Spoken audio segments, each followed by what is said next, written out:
honoring the Sabbath is not for God. It's a pattern he gave to his children to reset our nervous system every 7 days. Can you see that? See, that changes the dynamic of the Sabbath considerably. I'm getting chills as I say that. So many of us were taught, well, when Jesus came, he fulfilled the law and he made it so that that commandment doesn't need to be honored anymore. I don't know if any of you have heard that. I heard some nonsense like this. I'm like, where? Okay, so I went looking for that.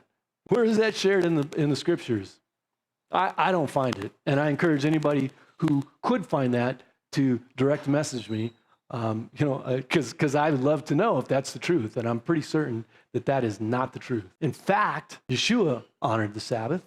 Now, the man-made institutions, the Pharisees and the Sadducees, they were trying to poke at him saying he wasn't honoring the Sabbath. They were accusing him of that. So that would tell you something. He must have been attempting or saying he was honoring the Sabbath, or they wouldn't have cared, because the Gentiles didn't have to honor the Sabbath. This was only for the Jews, the elite that were following God. They were the ones who were required to honor the Sabbath. And as Jesus walked through the grain fields with his disciples, his apostles, on the Sabbath, and they picked some heads of the grain, the dogmatic religious teachers wanted to get up all in his face and tell him, how can you do this?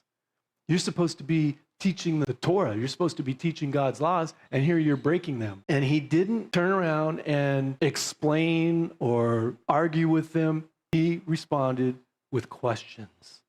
This is his typical response to those who challenge him. He didn't engage in fighting with them. He would make them think for themselves.